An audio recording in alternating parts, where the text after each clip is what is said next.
और सेमीकंडक्टर वाला पूरा पढ़ लिए, मॉड्यूल ये सब?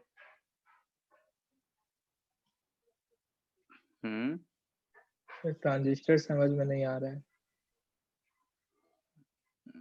क्वेश्चंस, थ्योरी भी? हाँ सर। थोड़ा सा कॉम्प्लिकेटेड है, ठीक है, देखते हैं किसी दिन फिर से एक बार एक्सप्लेन करेंगे। बाकी एक बार एनसीईआरटी को रीड करो, ठीक है। और बोर्ड में नहीं है, बोर्ड में ट्रांजिस्टर और लॉजिक गेट्स नहीं है, ठीक है।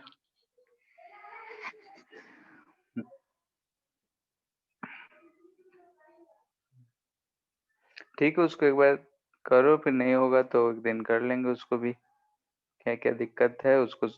बाकी लोग भी ट्राई करो, और जो नहीं समझ में आएगा उसको डिस्कस कर लेंगे। बाकी मॉड्यूल वाला सब क्वेश्चन हो गया? पूरा नहीं हुआ है। बन रहा है। हाँ सर, ये मैक्सिमम ट्रांजिस्टर वाला पार्ट सब नहीं हुआ है। तो मतलब ट्रांजिस्टर वाला ही नहीं हुआ है, ठीक है। तो कुछ क्वेश्चंस जो होगा उसको देखना, भेज देना, हम उसको एक्सप्लेन करेंगे तो क्लियर हो जाएगा। ज्यादा कुछ है नहीं ट्रांजिस्टर में, थोड़ा सा कॉम्प्लिकेशंस इसलिए हो जाता है क्योंकि 3 3 टर्मिनल्स हो जाते हैं, और हर 2 टर्मिनल्स को हमको फॉरवर्ड रिवर्स चेक करना पड़ता है, और केबीएल केसीएल यूज करना होता है सर्किट वाले क्वेश्चंस में, ठीक है। ठीक है, उसको देख लेंगे। तो हम लोग रे ऑप्टिक्स देख रहे थे, और रे ऑप्टिक्स में हमने देखा था कुछ कुछ, अभी पूरा क्लास तो हो नहीं पाया था। तो देखे थे कि हम लोग यहाँ तक पढ़े थे कि ऑब्जेक्ट रियल कब कहेंगे, वर्चुअल कब कहेंगे, फिर वैसे ही इमेज का डिस्कशन कर रहे थे, और बोले कि अगर जैसे कि इंसिडेंट रे है और ये रिफ्लेक्टेड रे, ये दोनों अगर पीछे एक्सटेंड कर रहे हैं तो यहाँ पे आके ये हमारा ऑब्जेक्ट था, तो इसका इमेज जो है इधर कहीं बना है। और हमने देखा कि ये दोनों रिफ्लेक्टेड रेज हैं, वो आपस में आगे कहीं नहीं मीट कर रहे हैं। जब हम पीछे एक्सटेंड करेंगे तब जाके जहां मीट करेगा उस पॉइंट को बोले थे हम इमेज, यानी कि इंटरसेक्शन पॉइंट ऑफ रिफ्लेक्टेड या रिफ्लेक्टेड रेज जो है, उसी चीज को हम लोग बोलते हैं इमेज। तो इमेज हमारे यहाँ पे फॉर्म कर रहा है, रियली में नहीं फॉर्म कर रहा है, तो ये रियल नहीं, वर्चुअल होगा, ठीक है। ये वर्चुअल इमेज होगा ऐसा, क्योंकि रियली में ये रिफ्लेक्टेड रेज नहीं कट रहे हैं, हमको एक्सटेंड करना पड़ा है तब ये कट रहा है, यानी कि अपीयर टू इंटरसेक्ट।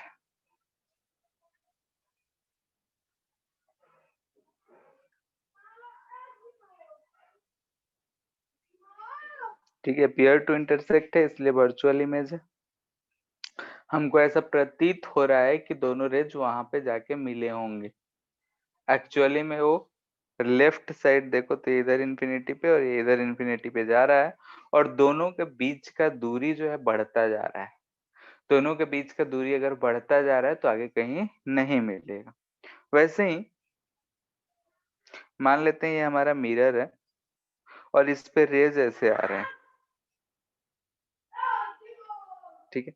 ये रेज आ रहे हैं तो हमने बोला था कि ये इंसिडेंट रेज है, जो भी मिरर पे पड़ते हैं या फिर लेंस पे पड़ेंगे वो इंसिडेंट रे होंगे, और इंसिडेंट रे जहां पे कट करता है वो चीज होता है ऑब्जेक्ट।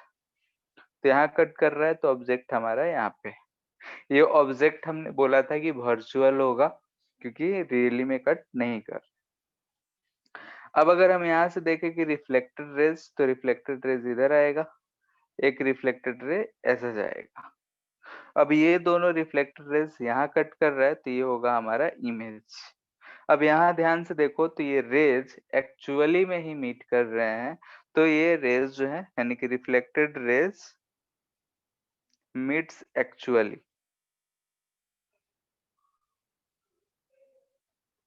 ठीक है। अगर एक्चुअली में मीट कर रहा है तो इसको हम बोलेंगे रियल इमेज। रियल इमेज को एक बार और एक चीज और कि it can be obtained on screen। ठीक है, इसको हम स्क्रीन पे ऑब्टेन कर सकते हैं, स्क्रीन पे पा सकते हैं, वर्चुअल में हम लोग नहीं पा सकते, क्योंकि ये रियली में ऑब्जेक्ट जहाँ मीट कर रहा है, अगर वहां हम स्क्रीन पुट कर दे तो हमको इमेज दिखने लगेगा, लेकिन वर्चुअल है, वहां तो कुछ है ही नहीं, कुछ है ही नहीं, तो हम वहां पे कैसे देख सकते हैं। ठीक है, तो इसको बोलेंगे हम लोग रियल ऑब्जेक्ट और रियल इमेज, यानी कि on the basis of intersection point of incident raise और रिफ्लेक्टेड रेज। अगर इंसिडेंट रे जहां मिलेगा वहां पे ऑब्जेक्ट होगा, जहां पे रिफ्लेक्टेड रेज मिलेंगे वहां पे इमेज होगा। ठीक है, नेक्स्ट देखते हैं रिफ्लेक्शन ऑफ लाइट।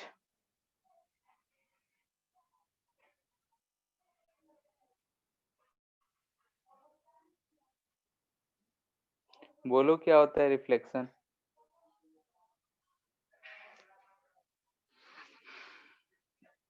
रिफ्लेक्शन किसे कहते हैं?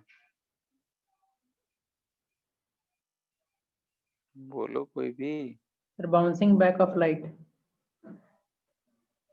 हाँ ठीक है, जैसे कि अगर कोई भी ऑब्जेक्ट लाइट कुछ भी किसी बॉडी पे टकरा के अगर वापस घूम के आता है, किसी हो सकता है जैसे टकराए उसी रास्ते से आ जाए। अगर हम नॉर्मली एक बॉल को इस सरफेस पे अगर हम ऐसे गिराएं, ठीक है, तो आएगा टकरा के फिर वापस जाएगा।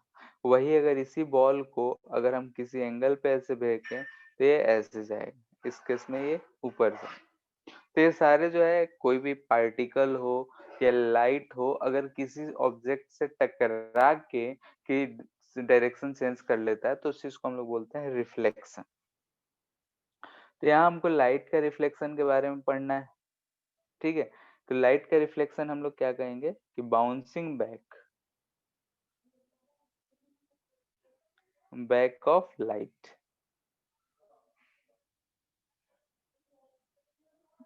From any surface.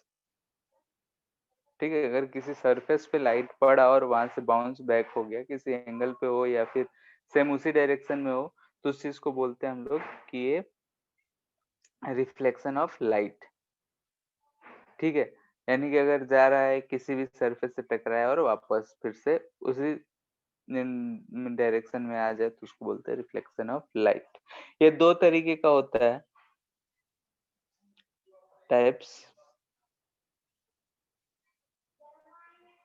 एक को बोलते हैं रेगुलर रिफ्लेक्शन, ठीक है, और सेकेंड जो होगा उसको बोलेंगे हम लोग डिफ्यूज्ड रिफ्लेक्शन। ठीक है, रेगुलर रिफ्लेक्शन और डिफ्यूज रिफ्लेक्शन। रेगुलर रिफ्लेक्शन उस रिफ्लेक्शन को कहते हैं जो स्मूथ सरफेस, ये सरफेस कैसा है, मान लेते हैं स्मूथ सरफेस, अगर इस पे रेज आएंगे, मान लेते हैं ऐसे पैरेलल रेज आए, तो आफ्टर रिफ्लेक्शन वो जो है पैरेलल ही जाएंगे, तो ऐसे रिफ्लेक्शंस को हम लोग बोलते हैं कि वो रेगुलर रिफ्लेक्शंस।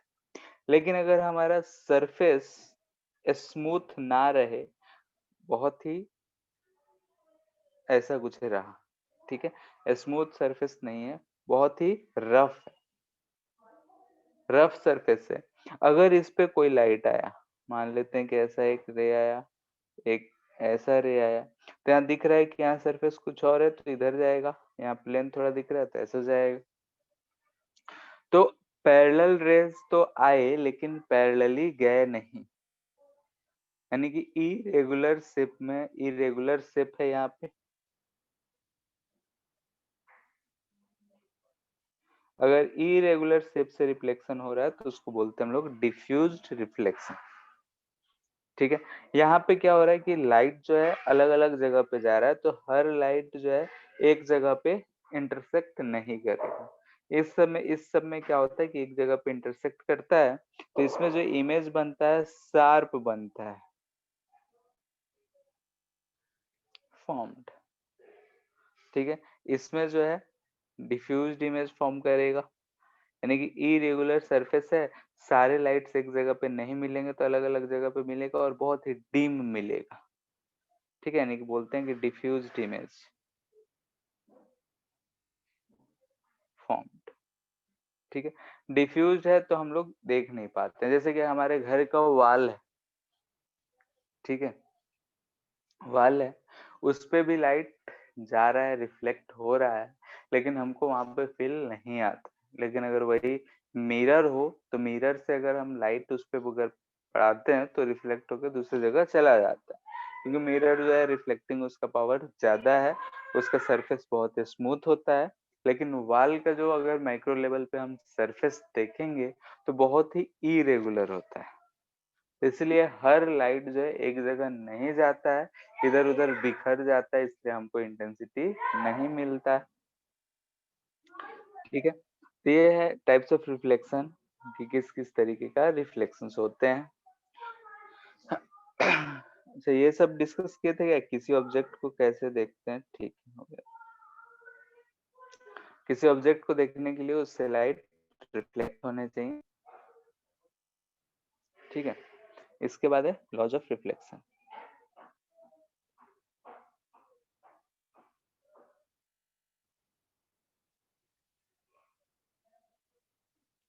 ठीक है, लॉज ऑफ रिफ्लेक्शन बोलो क्या होता है, कितने होते हैं, सर दो। कौन कौन से? Angle of incidence is equals to angle of reflection. ठीक है, जैसे कि अगर ये हमारा रिफ्लेक्टिंग सरफेस है तो इसको बोलते हैं हम लोग इंसिडेंट रे, इसको बोलते हैं नॉर्मल, इसको रिफ्लेक्टेड रे, ठीक है, सब कोई जानता है इसलिए हम इसे शॉर्ट में लिख रहे हैं। इस पॉइंट को बोलते हैं point of intersection, point of incidence, ठीक है। ये जो एंगल फॉर्म होता है इसको बोलते हैं एंगल ऑफ इंसिडेंस, ये एंगल जो फॉर्म होता है angle of reflection. Angle of incidence यानी angle between incident ray and normal, angle of reflection यानी angle between normal and reflected ray. Law क्या कहता है कि लॉ, पहला लॉ ये है कि एंगल आई जो है वो इक्वल टू एंगल आर होगा, यानी कि angle of incidence should be equal to angle of reflection. Second law बोलो।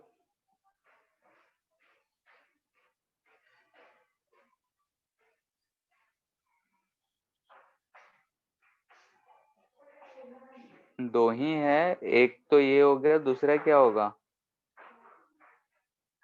सर दूसरा में कि line of incidence normal and line of reflection all lie in the same plane.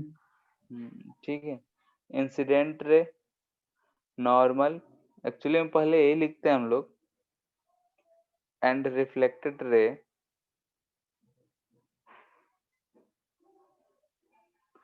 All line same plane, ठीक है, सारा का सारा एक ही प्लेन में लाई करेगा। जैसे कि अगर इसमें हम बोले कि नॉर्मल और इंसिडेंट रे इस हमारे मोबाइल के प्लेन में होगा, तो ये जो रिफ्लेक्टेड रे है उसको भी उसी प्लेन में होना पड़ेगा, ये जो है इस प्लेन से बाहर या अंदर जाता हुआ नहीं दिखेगा, तीनों को एक ही प्लेन में होना पड़ेगा, ठीक है। सिंपल सा बात है, इतना बात तो समझ ही रहे हो, तो इसलिए हम ज्यादा कुछ नहीं कर रहे। स्पेशल केसेस,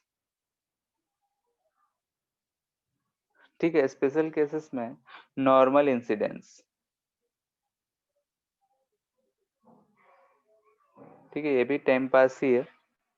नॉर्मल इंसिडेंस यानी कि अगर हमारा कैसा भी सरफेस है, मान लेते हैं ऐसा ही है, ठीक है, इस पे अगर हम कोई इंसिडेंस ऐसे पढ़ाते हैं जो कि नॉर्मल है, यानी कि यहाँ पे अगर हम टेंजेंट ड्रॉ करें तो ये इस पे नॉर्मल है, तो नॉर्मल इंसिडेंस है तो एंगल ऑफ इंसिडेंस हमको दिख रहा है कि 0 है, तो ये एंगल ऑफ रिफ्लेक्शन के बराबर होगा, दोनों 0 होंगे, यानी कि ये लाइट जो है वैसा ही रिफ्लेक्ट कर जाएगा, ठीक है, जिधर से रे आया उधर से ही रिफ्लेक्ट कर जाएगा। सेकेंड, ग्रेजिंग इंसिडेंस बोलते हैं हम लोग,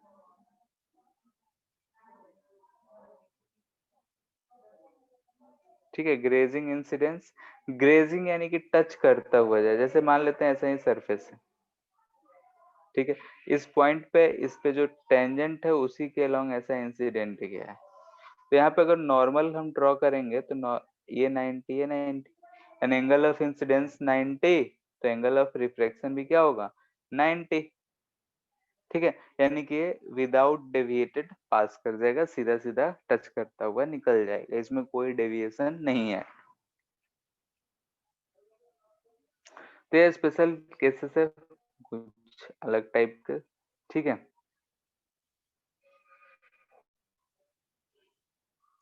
नेक्स्ट है लॉ ऑफ रिफ्लेक्शन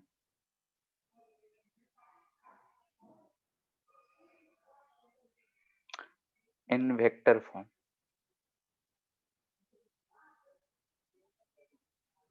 ठीक है, law of reflection in vector form, vector form में हमको इस लॉ को लिखना है।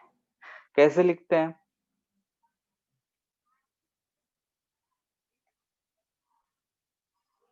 तो जो हमारा मिरर था इसको हम टेंजेंशियल टी कैप कर दे रहे हैं, ये जो नॉर्मल है इधर हम एन कैप कर दे रहे हैं। ठीक है, ये जो है हमारा मिरर है, तो मिरर के अलोंग टी कैप और ऊपर एन कैप, यानी कि हॉरिजॉन्टल एक्सिस टी बोल रहे हैं, टेंजेंशियल और नॉर्मल जो है उसको एन बोल रहे हैं। मान लेते हैं कि ये जो है हमारा इंसिडेंट रे, ठीक है, ये इंसिडेंट रे है और ऐसा गया ये रिफ्लेक्टेड। तो इंसिडेंट रे के अलोंग हम बोल रहे हैं कि ये जो है आई यूनिट वेक्टर है, इधर ये आर यूनिट वेक्टर है, सारा हम यूनिट वेक्टर के टर्म में ही लिख रहे हैं। तो ये आई है, ये आर है, अब हमको इन दोनों के टर्म में लिखना है टी और एन के फॉर्म में। तो कैसे लिखते हैं, ध्यान से देखो, ये एंगल ऑफ इंसिडेंस है, तो इसको हम थीटा से रिप्रेजेंट कर रहे हैं क्योंकि आई यूज कर चुके हैं, तो ये भी थीटा होगा। ठीक है, अब अगर हम आई का वैल्यू लें तो इधर और इधर दो कंपोनेंट्स आएंगे, कौन कौन से, तो ये थीटा, तो ये भी एंगल थीटा, तो इधर लिखेंगे क्या, आई कॉस थीटा, इधर आई कैप साइन थीटा। वैसे ही यहाँ नॉर्मल के दो कंपोनेंट्स होंगे रिफ्लेक्टेड रे के, एक इसकी तरफ और एक इधर की तरफ। ये अगर एंगल थीटा है तो ध्यान से देखो, ये दोनों लाइन पैरेलल है, तो ये एंगल भी थीटा होगा। इधर के अलोंग हमारा आर कैप है, ठीक है, तो इधर अगर हमारा आर कैप है तो इधर हमको मिल जाएगा R cap cos of theta, और इधर मिल जाएगा R cap sine of theta. ठीक है, ये लिखने के बाद थोड़े बहुत हमको क्या करने हैं, सारे यूनिट वेक्टर है, यूनिट वेक्टर है, ठीक है, तो यूनिट वेक्टर है तो हम इसका यूनिटी 1 ले लेंगे, तो ये हम 1 से रिप्लेस कर सकते। ठीक है, आई कैप है, डायरेक्शन शिफ्ट था, उसको हम इधर की तरफ कंपोनेंट लिए हैं। ठीक है, तो यहाँ पे क्या है, आई कैप यूनिट वेक्टर है, ये भी यूनिट वेक्टर है,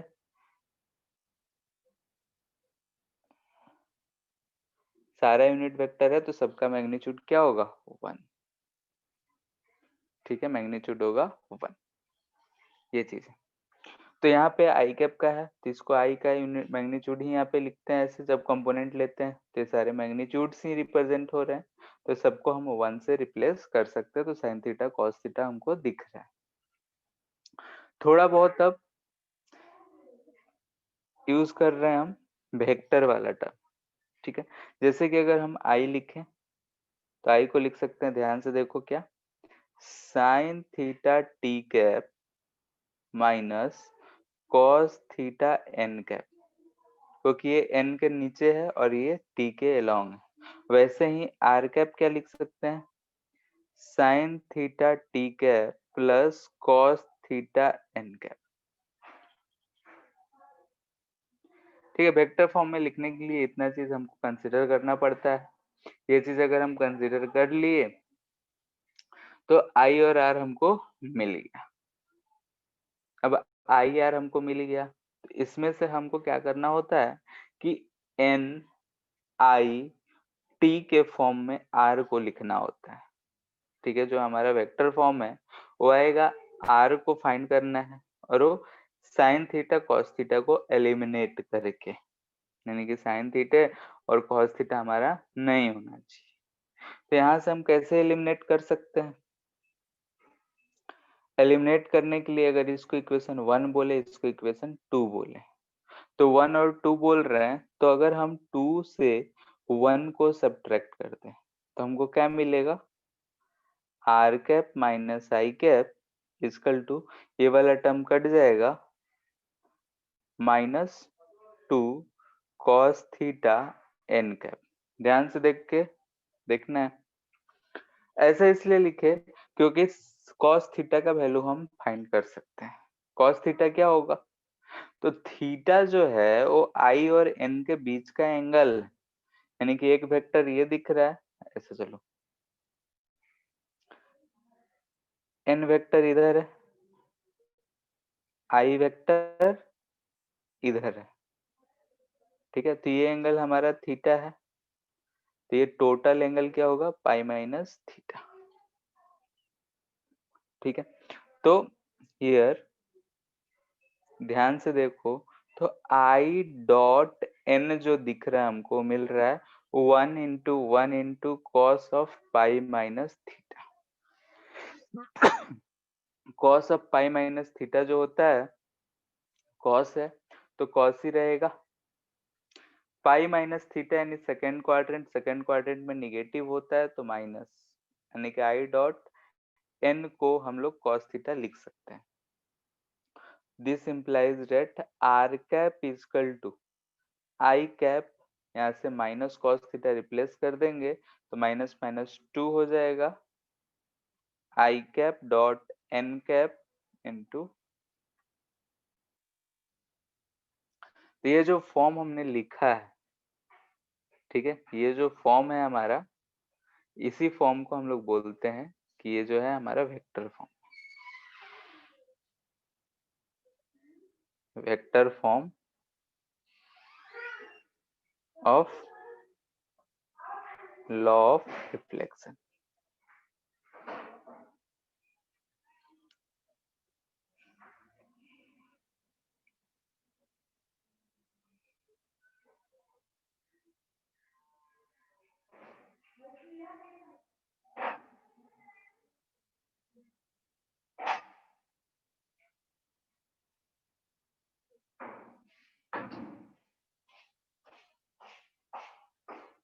अच्छा, 2 - 1 कर रहे हैं तो यहाँ पे प्लस आ जाएगा, ये भी प्लस होगा, तो यहाँ पे माइनस आ जाएगा। सर आई कैप का वैल्यू कैसे आया इसमें? साइन थीटा हम्म, टी माइनस का वैल्यू कैसे क्या आया? चीज? किसका? सर साइन थीटा का मतलब आई कैप का। आई कैप का वैल्यू, आई कैप का unit magnitude. Yes sir. Sir वो i screen cap, i cap क्या रिप्रेजेंट कर रहा है? इंसिडेंट रे को। इंसिडेंट रे के अलोंग यूनिट वेक्टर, कैप जब होता है तो क्या रिप्रेजेंट करता है? यूनिट वेक्टर यूनिट वेक्टर का मैग्नीट्यूड कितना होता है? 1। तो इसलिए 1 लिखे हैं। एन कैप का यूनिट वेक्टर 1, और ए डॉट बी तो क्या लिखते हैं हम लोग? ए डॉट बी, तो लिखते हैं हम लोग a b cos of theta. A और बी उसका मैग्नीट्यूड रिप्रेजेंट कर रहा होता है। सर आई कैप का लिखे ना sine theta T minus cos theta N cap. अच्छा, ये वाला। हाँ पहला वाला में जो है। यहाँ पे इस डायरेक्शन में हम आई कैप माने हैं। हाँ इसके अगर हम दो कंपोनेंट्स लेंगे तो एक इधर की तरफ आया और एक इधर की तरफ आया, तो हम ये मैग्नीट्यूड में ही लिखते हैं, तो क्या लिखेंगे? 1 साइन थीटा, ये भी 1 कॉस थीटा, ये लिखेंगे। हाँ अब इसके अलोंग और इसके अलोंग कोई भी वेक्टर हम आई जे में एक्स वाई में लिखते थे तो ऐसे ही तो लिखते थे, याद है? तो टी के अलोंग है तो क्या लिखेंगे? Sine theta into T cap, हाँ नीचे कॉस थीटा है ऊपर एन है तो minus cos theta into N cap. वैसे ही इसका, समझ आया? माइनस क्यों कर रहे हैं इसमें? ये किधर है और ये इसका डायरेक्शन किधर है? वो एन अपोजिट है। कैप का डायरेक्शन किधर है? ऊपर है। हाँ, और ये किधर की डायरेक्शन है? कॉस थीटा नीचे की नीचे। तरफ, उसका अपोजिट है तो माइनस लगाएंगे ना, हाँ, इसीलिए।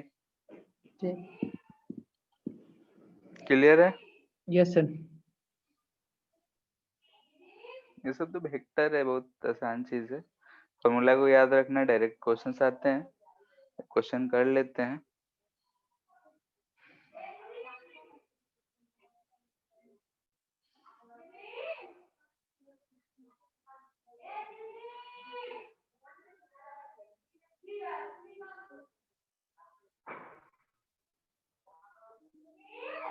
जैसे हमको कह रहा है कि इंसिडेंट जो है वेक्टर है वो है 1/√3 आई कैप प्लस 1/√3 जे कैप प्लस 1/√3 के कैप। ठीक है, तो कह रहा है कि बाइंडिज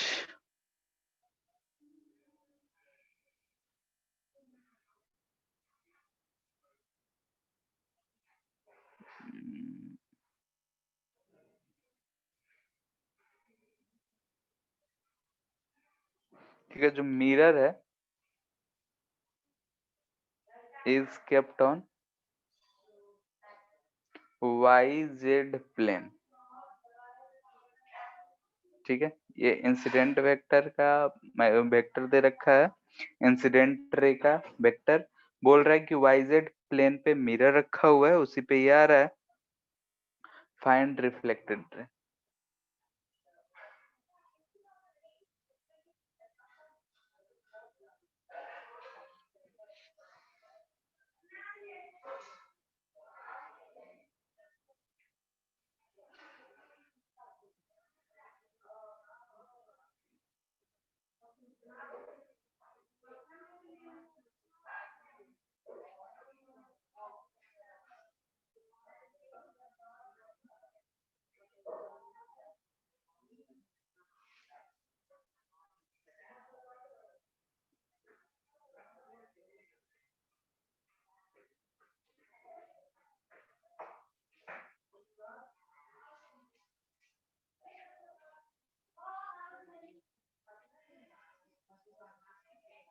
हो गया।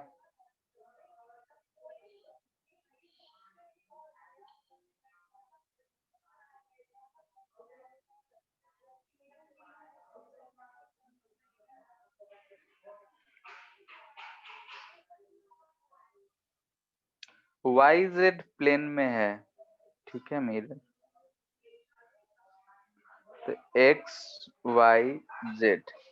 YZ प्लेन में है, यानी कि इस प्लेन में है। तो इस प्लेन में है तो इस पे नॉर्मल किधर होगा बताओ? नॉर्मल क्या इधर आई की तरफ होगा?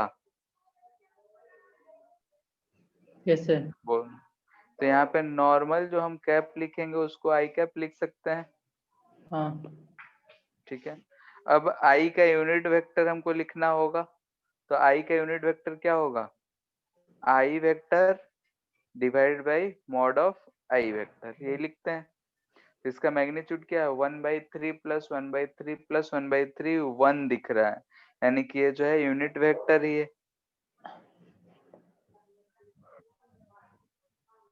प्लस 1/√3 के कैप डिवाइड बाई इसका मैग्नीट्यूड तो 1 ही है, तो ये सिंपली यूनिट वेक्टर ही दे रखा है, यूनिट वेक्टर हमको पता चल गया। ठीक है, हमको आर वेक्टर चाहिए, तो आर वेक्टर बराबर क्या मिलेगा? आई कैप माइनस माइनस ये, हाँ, 2 i cap dot into n cap, यही था। तो हो जाएगा आई -2, ये डॉट प्रोडक्ट है, तो इन दोनों का डॉट प्रोडक्ट करेंगे तो 1/√3 मिलेगा, और एन कैप जो है आई कैप।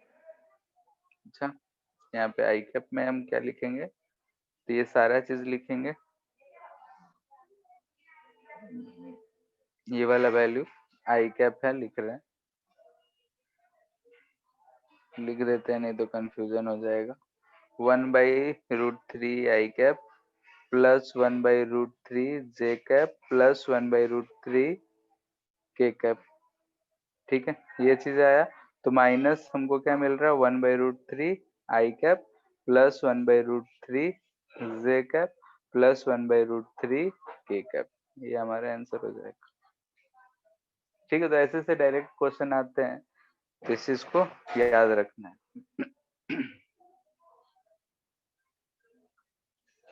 नेक्स्ट है रिफ्लेक्शन। अगर हम लोग पढ़ रहे हैं तो डिफरेंट डिफरेंट सरफेसेस पे अगर हम रिफ्लेक्शन कराते हैं तो डिफरेंट डिफरेंट केसेस हमको पढ़ने होते हैं। तो जैसा सरफेस होता है वैसा हम लोग पढ़ते हैं। तो हम लोग प्लेन सरफेस से देख रहे हैं तो प्लेन मिरर, फिर कर्व देखेंगे। ठीक है, तो कर्व में हम लोग को कनकेव और कन्वेक्स ही पढ़ना है, बाकी प्लेन मिरर। प्लेन मिरर से अगर हम रिफ्लेक्शन का बात कर रहे हैं तो कैसा होगा। प्लेन मिरर एक्चुअली में बना कैसा होता है, तो देखे होगे घर में ऐसा होता है। ठीक है, पीछे ऐसा कुछ सिल्वरिंग किया हुआ रहता है, यानी कलर किया हुआ रहता है ऊपर की तरफ सिल्वर कलर से। तो ये जो होता है ये रिफ्लेक्टिंग सरफेस होता है, नीचे वाला रिफ्लेक्टिंग सरफेस नहीं होता है। तो इसको हम लोग इस तरीके से रिप्रेजेंट करते हैं। ठीक है, प्लेन मिरर को ऐसा रिप्रेजेंट करेंगे, ये होगा रिफ्लेक्टिंग सरफेस और ये बैक वाला बैक पोर्शन है। ठीक है, ये रहता है हमारा प्लेन मिरर। इसका जो सरफेस होता है वो प्लेन होता है, इसलिए हम लोग इसको कहते हैं प्लेन मिरर। ठीक है, तो ज्यादा कुछ इसमें है नहीं, हम लोग 8वां क्लास से पढ़ते आ रहे हैं प्लेन मिरर के बारे में। तो इमेज फॉर्मेशन देखते हैं इससे।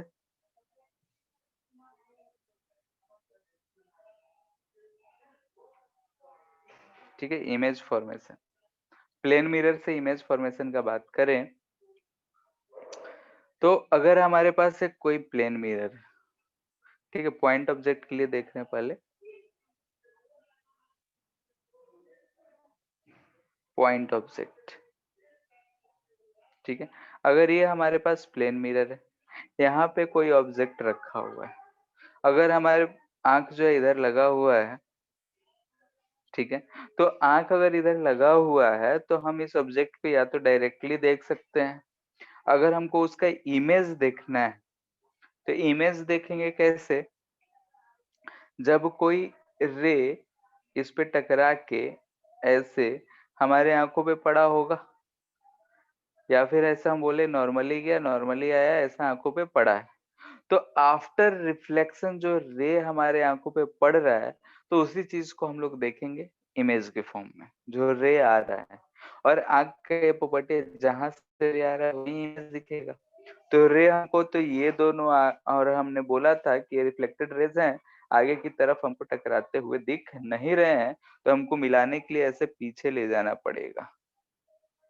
ठीक है, तो हम अगर ऐसे पीछे ले गए तो यहाँ कोई कट कर रहा है, तो ये हमारा इमेज होगा, यानी कि हमको कहाँ इमेज दिखेगा, तो ऐसे पीछे में ऐसा इमेज दिखेगा। हमने ये रे डायग्राम जो ड्रॉ किया है, ये एंगल लॉ ऑफ रिफ्लेक्शन को फॉलो करते हुए किया है कि ये जो एंगल है वो आई है, तो ये एंगल भी आई ही होगा, क्योंकि angle of incidence is equal to angle of reflection होता है। ध्यान से देखो, अगर हम ध्यान से देखें इस पे तो ये एंगल आई, तो ये भी एंगल आई, तो ये एंगल भी हमको आई ही दिख रहा है। ठीक है, तो अगर हम इस ट्रेंगल और इस ट्रेंगल का बात कर रहे हैं, दोनों आपस में कॉन्ग्रुएंट है। ठीक है, अगर हम दोनों ट्रेंगल का बात कर रहे हैं, ट्रेंगल 1 एंड ट्रेंगल 2, तो triangle 1 is congruent to triangle 2 दिख रहा है। ठीक है, अगर कॉन्ग्रुएंट है तो ये डिस्टेंस अगर d है तो ये जो परपेंडिकुलर डिस्टेंस x से है वो भी d के बराबर ही होगा। ठीक है, तो जो हमारा पॉइंट इमेज बनता है वो इस तरीके से बनता है, इसका प्रॉपर्टीज हम लोग याद रखते हैं, बाकी मैथ से हम लोग इसको प्रूफ कर सकते हैं। तो पहला प्रॉपर्टीज क्या है कि जो इमेज फॉर्म करता है, image distance, is equal to object distance. ठीक है, यानी कि परपेंडिकुलर डिस्टेंस का बात कर रहे हैं हम। ठीक है, जो परपेंडिकुलर डिस्टेंस हमारा ऑब्जेक्ट का है वो इमेज का है, वो दोनों इक्वल होगा, दोनों आपस में बराबर होगा।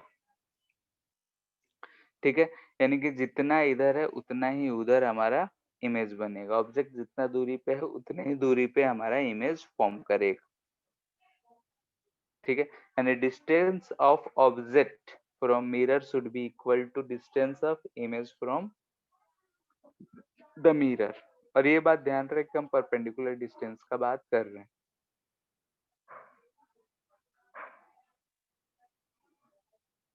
ठीक है, सेकेंड हम ये कह सकते हैं कि दोनों पॉइंट को जो हम ज्वाइन करेंगे, जैसे सेकेंड पॉइंट, अगर हम ऐसा बोल रहे हैं कि रिफ्लेक्टिंग सरफेस है, यहाँ पे हमारे पास ऑब्जेक्ट है, तो जो इमेज फॉर्म करेगा, जैसे कि अगर हम यहाँ से रे को ले जाएं, ऐसा जाएगा, एक रे इधर गया वो ऐसा जाएगा, ये दोनों आके आपस में इधर कहीं टकराएगा। ठीक है, यानी कि जो इमेज फॉर्म करेगा, ये जो रिफ्लेक्टिंग सरफेस वाला लाइन है, वो हमेशा इस पे परपेंडिकुलर, अगर दोनों को हम मिला दे तो ये इस पे परपेंडिकुलर होगा। और ये डिस्टेंस अगर d है तो ये डिस्टेंस भी d ही होगा। ठीक है, यानी कि अगर हम इमेज और ऑब्जेक्ट को ज्वाइन कर दें, यानी कि line joining object and image is always perpendicular to plane of reflecting surface। ठीक है, इस चीज को ध्यान रखो कि जो भी प्लेन है उसको अगर हम जो मिला रहा है उसके परपेंडिकुलर होगा। साइज का बात करें तो सेम साइज होता है। ये सब याद है क्या? बोलो। Yes sir. ठीक है, इन्वर्टेड, लेटरली इन्वर्टेड बोलते हैं, इन्वर्टेड इमेज होता है।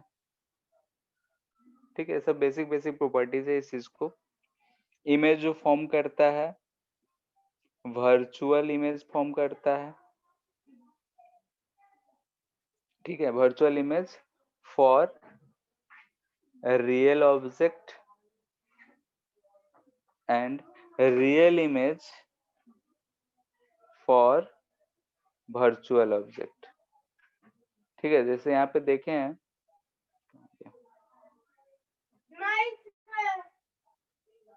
यहाँ पे देखो कि जब हमारा ऑब्जेक्ट जो है ये रियल है तो इमेज कैसा बना है? वर्चुअल। ऑब्जेक्ट जब वर्चुअल है तो इमेज कैसा बना है? रियल। ठीक है, तो अगर प्लेन मिरर है तो सर प्लेन मिरर से हमेशा, हाँ सर कोई ऑब्जेक्ट वर्चुअल कैसे हो सकता है लेकिन? क्यों नहीं हो सकता है?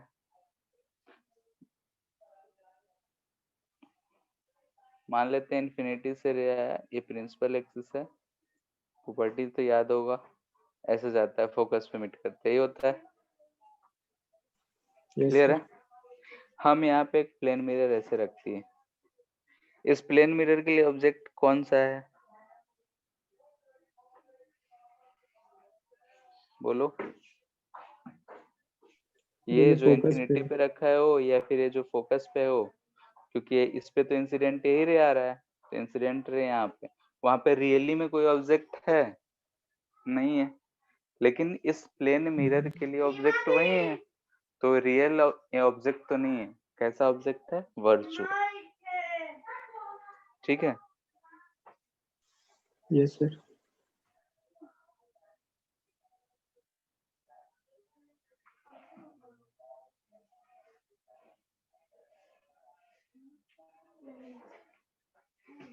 ये चीज याद रखना है कि वर्चुअल इमेज मोस्टली हम लोग रियल ऑब्जेक्ट ही लेते हैं तो बोलते हैं कि वर्चुअल इमेज बनता है, लेकिन अगर ऑब्जेक्ट वर्चुअल हो तो इमेज रियल बनेगा। ठीक है, अगर एक्सटेंडेड ऑब्जेक्ट रहा,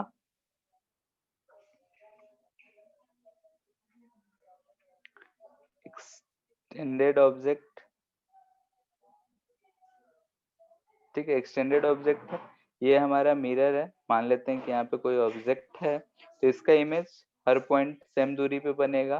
तो अगर ये ए बी है, इसका इमेज इतने ही दूरी पे ऐसे ए डैश बी डैश बनेगा, ठीक है, सेम साइज होगा,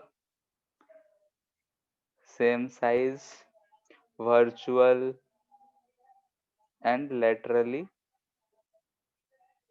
इन्वर्टेड, ठीक है। लेटरली इन्वर्टेड क्या रिप्रेजेंट करता है, तो लेटरली इन्वर्टेड हमको ये रिप्रेजेंट करता है कि अगर मान लेते हैं कि ऐसा ऑब्जेक्ट है, तो अगर हम ऐसा ऑब्जेक्ट है हमारे पास और इसको अगर हम 180 डिग्री से घुमा दें, ठीक है, 180 डिग्री से घुमा देंगे, ये हमको ऐसा मिलेगा। तो वैसे ही इसका जो इमेज बनेगा, ये पॉइंट है जितना दूरी पे है नए पॉइंट पे मिलेगा, ये पॉइंट उतना ही दूरी पे मिलेगा, ये पॉइंट वैसा ही मिलेगा, तो हमको इमेज कुछ ऐसा मिलेगा। यानी कि हमको क्या दिख रहा है कि इमेज जो है 180 डिग्री से रोटेट कर गया है। तो अगर 180 डिग्री से रोटेट हो जाता है तो उसको हम लोग बोलते हैं कि वो लेटरली इन्वर्टेड इमेज है, ठीक है। तो लेटरली इन्वर्टेड इमेज बनेगा, सेम साइज होगा, सेम डिस्टेंस होगा, और किसी को अगर नहीं आता है तो बोलना, समझा देंगे, लेकिन हम ये बचपन से सब पढ़ते आ रहे हो और सब कुछ आता होगा, इसलिए हम जल्दी जल्दी में निकल रहे हैं, ठीक है। फिर भी नहीं आता है तो पूछ लो, ठीक है। ये सब क्वेश्चंस बनाने का कोशिश करो, सबका इमेज बनाना है।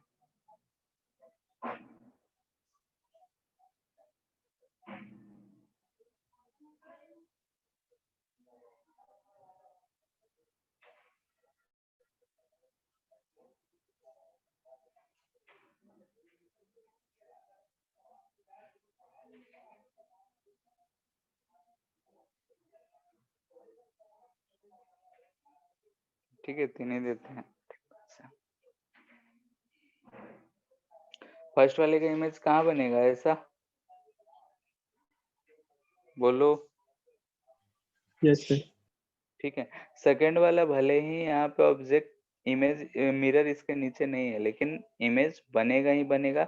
कोई भी अगर ऑब्जेक्ट है, अगर मिरर के आगे है तो इमेज बनना ही बनना है, ठीक है। वो इमेज कितना साइज का है उससे कोई डिपेंडेंसी नहीं है, नो मैटर की साइज ऑफ मिरर क्या है, अगर उसके फ्रंट में कुछ भी है उसका इमेज वो बनाएगा, ठीक है।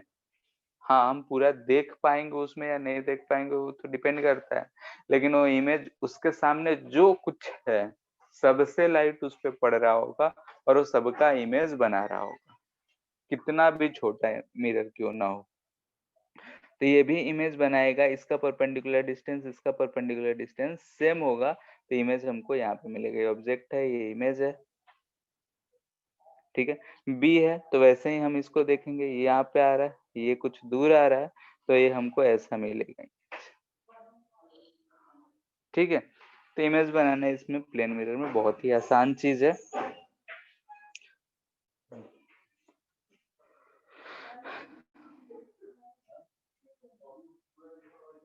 जैसे एक और क्वेश्चन,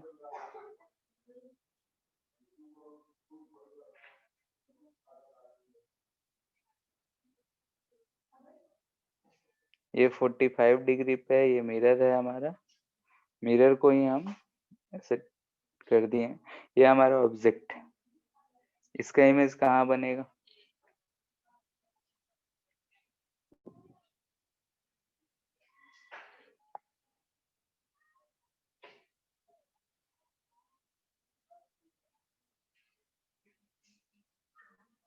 बोलो कैसा बनेगा। यहाँ से ये परपेंडिकुलर डिस्टेंस जाएगा, ठीक है, वैसे ही ये परपेंडिकुलर डिस्टेंस जाएगा, ठीक है, और वो इमेज जो बन जाएगा वो ऐसा हो जाएगा।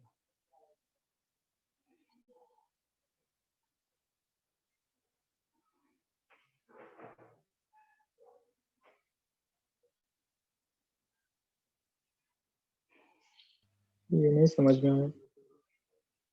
जैसे कि अगर हम यहाँ पे कुछ डेटा नहीं दे रखे हैं, लेकिन फिर भी अगर तुम मैथ से प्रूफ करो, तो जैसे हम इसको यहाँ पे ऐसे मिला दिए, ये 45 डिग्री है, तो ये भी कितना होगा, 45 डिग्री है। हम मान लेते हैं ये पे मिला है, ये 90 डिग्री है, तो ये भी 45 डिग्री है। ठीक है। अब अगर हम बात करें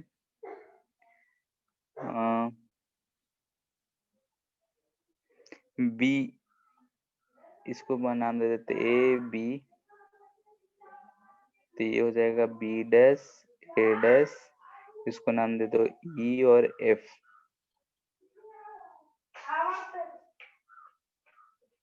तो बी जो होगा ई बी डैश के बराबर होगा। ठीक है, होगा। और जो ए एफ होगा वो एफ ए डैश के बराबर होगा। अब हमको यहाँ पे क्या दिख रहा है कि ये साइड इसके बराबर, ये साइड इसके बराबर, तो इन दोनों का रेशियो जो होगा बराबर होगा, और वो दोनों आपस में पैरेलल दिख रहे होंगे। ट्रायंगल का एक प्रॉपर्टी पढ़े होगे कि अगर ऐसे यहाँ पे कोई भी अगर लाइन रहता है, तो ये दोनों का रेशियो, ये दोनों का रेशियो रहता है, तो ये दोनों आपस में पैरेलल होते हैं। ऊपर से हम इस पे दोनों पे परपेंडिकुलर ड्रॉ करे हैं, तो दोनों पैरेलल होगा। तो यहाँ से ये वाला रेशियो और ये वाला रेशियो और ये वाला रेशियो, ये वाला रेशियो बराबर होने चाहिए। और ये 45 है, ये 45 है, तो ये भी 45 होगा। 90 डिग्री पे है। ठीक है, तो अगर 90 पे है तो हमको एक अगर हॉरिजेंटल दिख रहा है तो दूसरा वर्टिकल दिखेगा, इसलिए हम वर्टिकल कर दिए हैं। बाकी ए बी डैश, ये वाला डिस्टेंस और ये वाला डिस्टेंस बराबर होने चाहिए। ठीक है, जैसे ये 45 डिग्री है, यहाँ पे हमारा ऑब्जेक्ट इस तरीके से हमने क्या किया कि यहाँ से एक परपेंडिकुलर डिस्टेंस ड्रॉ किया, क्योंकि हमारा मिरर से परपेंडिकुलर डिस्टेंस होने चाहिए। तो ये इस पे परपेंडिकुलर, ये इस पे परपेंडिकुलर,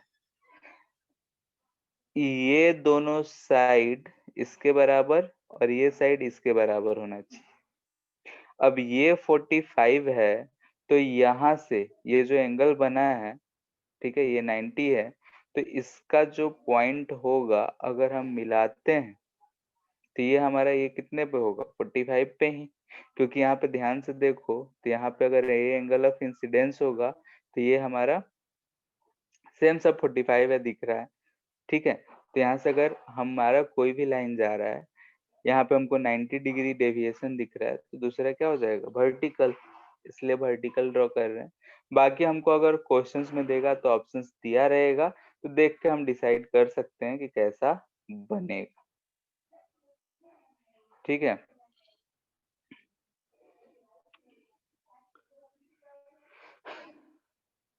नेक्स्ट जो है concept of field of view, इसको जनरली एफ ओ वी लिखा जाता है। ठीक है, फील्ड ऑफ व्यू क्या होता है, जैसे कि कभी कभार देखे होगे कि अगर आईना रखा हुआ है या ड्रेसिंग टेबल वाला आईना है, तो अगर हम रूम में घुसे, रूम में कहीं पे रखा हुआ है, तो अगर मान लेते हैं कि यहाँ पे हमारा मिरर है, अगर हम यहाँ पे रहते हैं, ठीक है, तो इस मिरर में जो है इधर वाले जो भी ऑब्जेक्ट रहते हैं वो हमको दिखाई देता है। क्यों? क्योंकि यहाँ से रेज जो आया होता है ऐसे इस पे पड़ के हमारे आंखों तक आया रहता है, लेकिन इधर के जो भी ऑब्जेक्ट होते हैं या हम उस मिरर में नहीं दिख रहे होते हैं। लेकिन अगर कोई दूसरा पर्सन अगर यहाँ पे खड़ा हो, तो हमको आसानी से देख सकता है। ठीक है, तो हमने बोला कि अगर ये मिरर है, तो मिरर के फ्रंट में यानी कि इस लाइन के लेफ्ट में जो कुछ होगा सबका वो इमेज बना रहा है, क्योंकि यहाँ पे ऑब्जेक्ट है उसका भी इमेज रेज इस पे पड़ रहा है, यहाँ ऑब्जेक्ट है उसका भी रे पड़ रहा है। लेकिन अगर जो पीछे होगा उसका रेज इसके रिफ्लेक्टिंग सरफेस पे नहीं पड़ेगा, तो जो भी उसके फ्रंट में है उसका वो इमेज फॉर्म करेगा। अब वो फॉर्म तो इमेज कर रहा है, लेकिन हम देख पाएंगे या नहीं देख पाएंगे, वो डिपेंड करता है कि हम फील्ड ऑफ व्यू में हैं या नहीं। तो फील्ड ऑफ व्यू क्या रिप्रेजेंट करता है कि जिस रीजन में रिफ्लेक्टेड रेज जा रहे हो, जैसे ये एक छोटा सा मिरर है, यहाँ पे हमारे पास ऑब्जेक्ट है।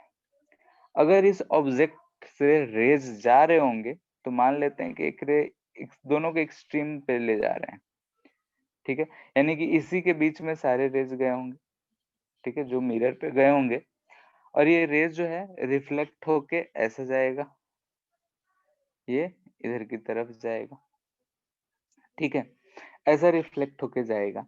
यानी कि रिफ्लेक्टेड रेज जो होंगे इसी रीजन में होंगे, जो कि हमको लग रहे होंगे कि यहाँ इमेज से आता हुआ दिख रहा है। ये हमारा इमेज हो गया, ये ऑब्जेक्ट हो गया। अब ध्यान से देखो कि अगर हम आंख लेके यहाँ पे खड़े रहे हैं तो हमको वहां से रिफ्लेक्टेड रेज तो आंख पे पड़ ही नहीं रहा, तो इमेज हमको नहीं दिखेगा। लेकिन अगर यहाँ पे आ ही रहा तो इससे इमेज दिखेगा, इससे इमेज नहीं दिखेगा, ठीक है। क्यों? क्योंकि जो रिफ्लेक्टेड रेज हैं वो इसी रीजन में बस है, ठीक है।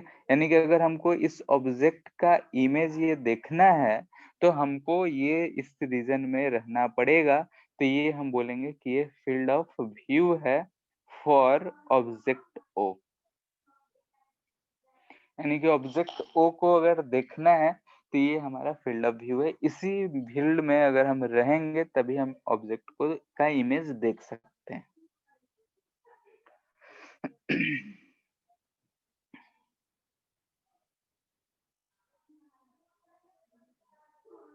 ठीक है,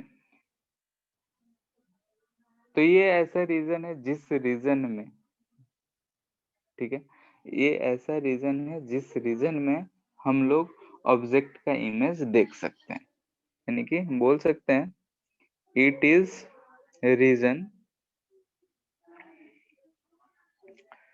between two extreme reflected raise, ठीक है, दो रिफ्लेक्टेड रेज के बीच के जो डिस्टेंस है, in which we can see the image of object, ठीक है, जिसमें हम लोग ऑब्जेक्ट का इमेज देख सकते हैं, ठीक है। एक चीज और नोट पॉइंट कर लो कि जो हमारा वर्चुअल ऑब्जेक्ट होगा उसका कोई फील्ड ऑफ व्यू नहीं होता है, ठीक है।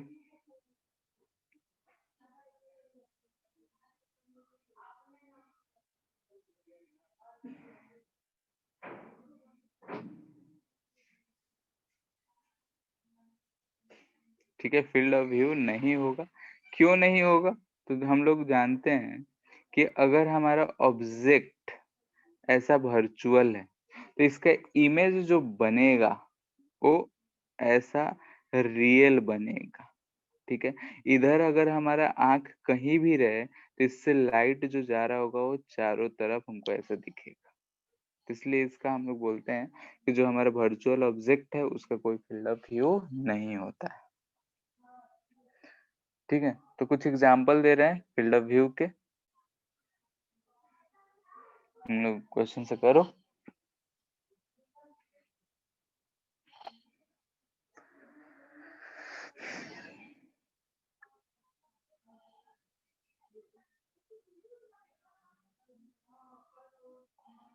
जैसे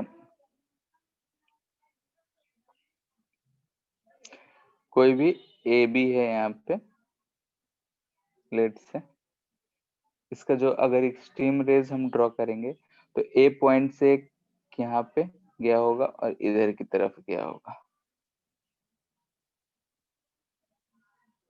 ठीक।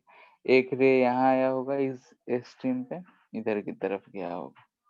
वैसे ही अगर हम बी से ड्रॉ करें तो बी से एक रे ऐसा गया होगा, इसका एंगल ऑफ इंसिडेंस ज्यादा है तो एंगल ऑफ रिफ्लेक्शन भी ज्यादा होगा, यहाँ पे ऐसा गया होगा, ठीक है। यानी कि अगर हम ए से बी यानी ए और बी का एक्सट्रीम पॉइंट्स का अगर हम ड्रॉ कर दिए तो हमको उसके रीजन का भी मिल जाएगा। अब हमको क्या क्या रीजन मिल रहा है, तो इधर एक रीजन मिल रहा है, ये दूसरा रीजन मिल रहा है, ये तीसरा रीजन मिल रहा है, ये चौथा मिल रहा है, और इधर तो ये पहला फिर से ही। ठीक है, यानी कि अगर हम आई को कहाँ रखें कि हमको कौन कौन से दिखेंगे, ए दिखेगा, बी दिखेगा, region in which A and B will be seen. ठीक है, ध्यान से देख के अगर बताओ कि ए बी हम किस रीजन में देख सकते हैं। 1 2 3 4। 1 में रहेगा तो क्या हमको ए बी दोनों दिखेंगे, बोलो, या ए सिर्फ दिखेगा बी नहीं दिखेगा। यानी कि हमारा आंख अगर इधर इस रीजन में कहीं भी रहा, यहीं पे रहा मान लेते हैं, क्या दिखेगा बताओ। दोनों दिखना चाहिए 1 में। दोनों का रेज उधर जा रहा है क्या बताओ। ए से जो कोई नहीं निकलने दिखेगा। वाला रेज है, वही ना, ए से रेज निकलने वाला उधर जा ही नहीं रहा है, बी से रेज निकलने वाला उस रीजन में जा ही नहीं रहा है, इसमें से तो दोनों में से कोई नहीं दिखेंगे। वही अगर हम 2 में आते हैं तो 2 में ध्यान से देखो कि ये बी वाला जो रे गया है वो तो जाएगा, यानी कि यहाँ से ये रे गया है तो हो सकता है यहाँ वाला रे भी हमको दिख जाए, यानी कि बी इस रीजन में दिखेगा लेकिन ए वहां पे नहीं दिखेगा। थर्ड वाले में अगर इस रीजन में देखें तो इस रीजन में हमको ए भी दिख रहा है, बी भी दिख रहा है, क्योंकि दोनों से रिफ्लेक्टेड रेज जो है इस रीजन में आ रहे हैं। भले ही हम दो रेज से ड्रॉ करें, एक रे ए से यहाँ से भी गया होगा ऐसा, एक रे यहाँ से भी गया होगा, बहुत सारे रे गए होंगे, तो हम सिर्फ एक्सट्रीम रेज को ड्रॉ करें। वैसे ही फोर्थ से देखोगे तो ए दिखेगा, बी नहीं दिखेगा। तो जिस रीजन में दिख रहा है उसका फील्ड ऑफ व्यू कहलाएगा। यानी कि हमको ए बी को टोटल देखना होगा तो हमको रीजन 3 में रहना पड़ेगा। क्लियर है? सर ये क्लियर नहीं हुआ है। मतलब रिफ्लेक्टेड रे बोल रहा है वहां पर होना चाहिए तब जाके दिखेगा। हाँ, अगर हमारा ए पॉइंट यहाँ है तो एक रे ऐसा गया, एक रे ऐसा गया, ठीक है, जरूरी है कि यही दोनों रे गया है सिर्फ, यहाँ से भी एक रे गया होगा ऐसा, यहाँ से भी एक रे गया होगा, यहाँ से ऐसा रे गया होगा, यहाँ से ऐसा रे गया होगा, यहाँ से ऐसा गया होगा, ऐसा गया होगा, बहुत सारे रे गए होंगे। लेकिन क्या इधर जब हम एक्सट्रीम वाला ऐसा ले गए तो अब इस रीजन में ए पॉइंट से रे गया होगा क्या, बोलो, नहीं गया होगा। जो भी रेज रहेंगे वो इसी रीजन में रहेंगे, क्योंकि हम शुरुआत ही वहीं से किए हैं कि अगर हमको इमेज देखना है तो यहाँ पे जो रिफ्लेक्टेड रेज है वो हमारे आंखों पे पड़ना चाहिए। हाँ। ठीक है, अब वहां पे तो रिफ्लेक्टेड रेज है ही नहीं, इस रीजन में बताओ रिफ्लेक्टेड रेज है इस पॉइंट ए का, नहीं है, तो नहीं है तो हमको कहाँ से दिखेगा, इस रीजन में नहीं है, क्योंकि एक्सट्रीम वाला लाइन यही है, इसके अंदर ही जो रेज रहेंगे सो रहेंगे। तो वैसे ही हम ए के लिए दो दो ही रेज बनाए, 1000 बनाएंगे तो पता नहीं क्या होगा, बी वाले के लिए भी दो ही बनाए, तो जिस रीजन में जो लाई कर रहा है उसको देख लेना है।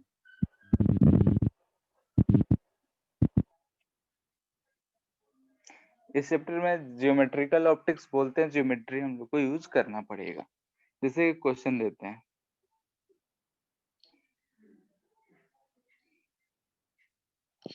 ठीक है, मिरर यहाँ पे लगा हुआ है,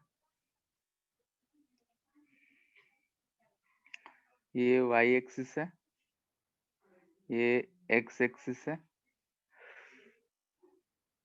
ये कोऑर्डिनेट जो है 4,3 है, ये कोऑर्डिनेट जो है 4,6 है, ऑब्जेक्ट हमारे यहाँ पे रखा हुआ है 2,0 पे।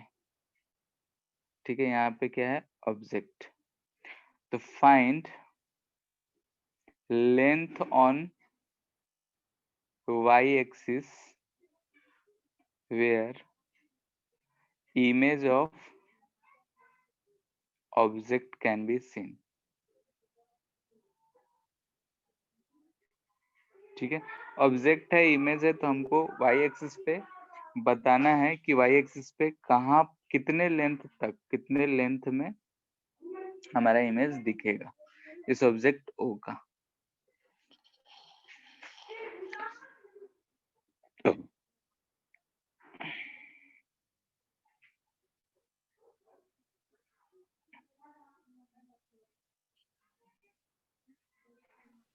सर 29।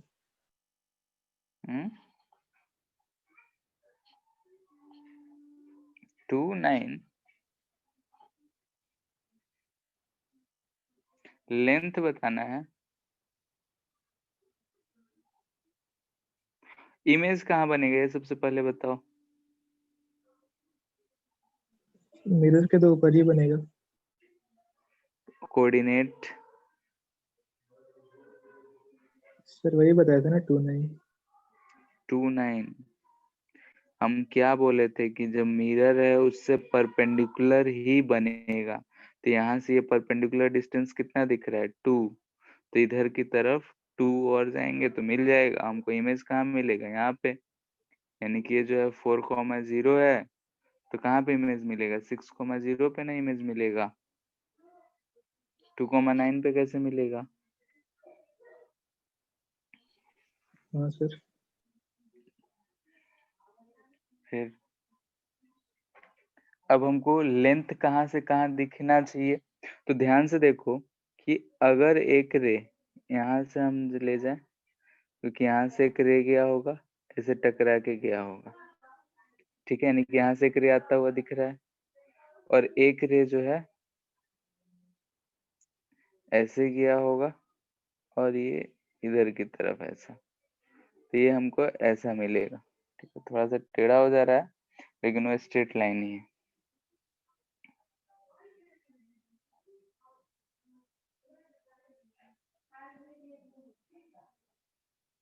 ठीक है, तो हमसे क्या पूछा जा रहा है, ये वाला लेंथ, ये लेंथ कितना होगा ये हमसे पूछा जा रहा है। निकाल सकते हो, देखो यहाँ ध्यान से सा।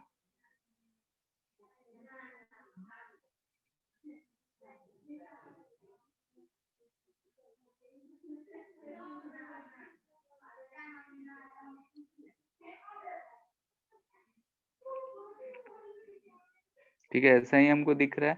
ये क्या है 4,0, ये 6,0, ये 0,0, हमको ये वाला लेंथ चाहिए। ये लेंथ हमको पता है, ये वाला लेंथ कितना है 3 मीटर।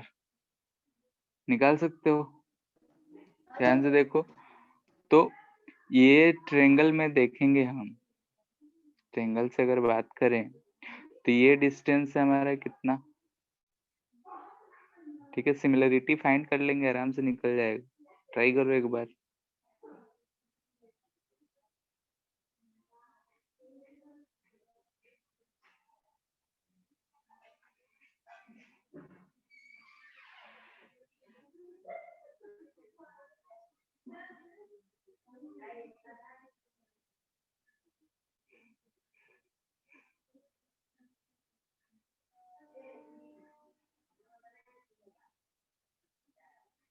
हो गया, ध्यान से देखो तो ये 2 4 है, ये वाला लेंथ 3 है।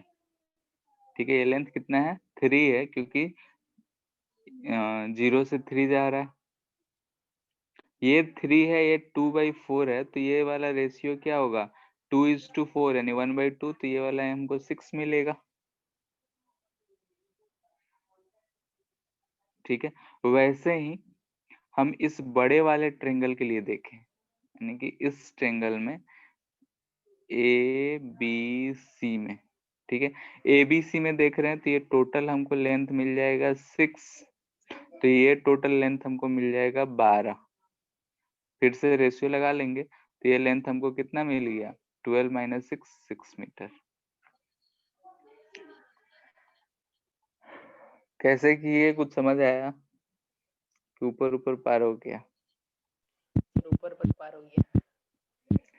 ट्रेंगल ए बी डी ध्यान से देखो, ए बी डी ध्यान से देखना है। उसमें ये वाला ट्रेंगल और ये बड़ा वाला ट्रेंगल क्या आपस में सिमिलर दिख रहा है? Yes sir. ठीक है, triangle A B D similar to triangle E F D दिख रहा है? बोलो। Similarity EFD congruency. हाँ, ई एफ डी, ये वाला।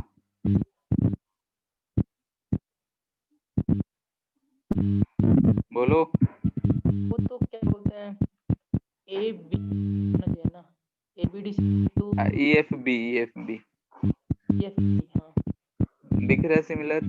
हाँ अगर सिमिलर दिख रहा है तो क्या हम B E by E A equal to E F by D A लिख सकते हैं? Yes sir. Yes sir. ठीक है, तो इसमें से बी हमको पता है 2 है, ई ए जो है 4 है, ई एफ जो है 3 है, डी ए जो है हमको नहीं पता है। तो यहाँ से डी ए कितना आ गया? 6 आ गया।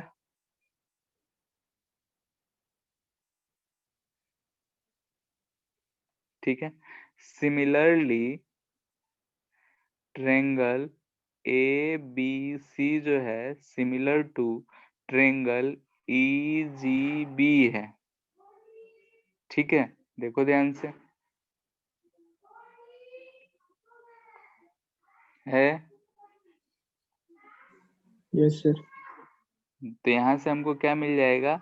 सी A upon E G equal to, फिर से वही ऊपर बड़ा वाला लिए हैं तो ये हो जाएगा A B upon E B. तो यहाँ से हमको सी ए पता चल जाएगा। सी ए कितना है नहीं पता है, इजी कितना है तो 3 + 3 6, ए बी कितना दिख रहा है तो 4 2 6, ई बी कितना है उल्टा रेशियो लिख लेगा सी ए बाई, ठीक है, तो ये बाई 6/2। तो यहाँ से सी आ जा रहा है 18।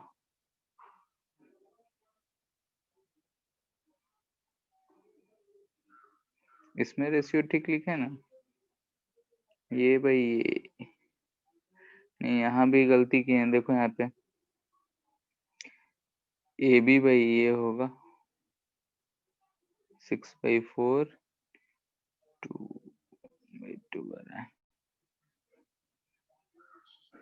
सर ये कैसे होगा? हाँ, अच्छा, A B A B by by E B होगा ना? ई एफ है तो बी होगा, छोटा वाला ऊपर है तो छोटा वाला ए बी होगा। ठीक है, बी हो जाएगा 2/6 यानी कि 3 9। 9। ठीक है, ये 89, तो 89 था ये आ रहा है 9, ये आ रहा है 18, तो ये आंसर आ जाएगा 9। ठीक है, तो ऐसे ही ज्योमेट्री हम लोग को यूज करना पड़ेगा। ये लेंथ आ गया। हम इसी क्वेश्चन में क्या दे सकते थे कि बोलते कि एक आदमी है इधर की तरफ जा रहा है 2 मीटर पर सेकंड से, तो बताओ वो कितनी देर तक उस इमेज को देख पाएगा? बता सकते हो यस सर। कितना? 4.5 सेकेंड।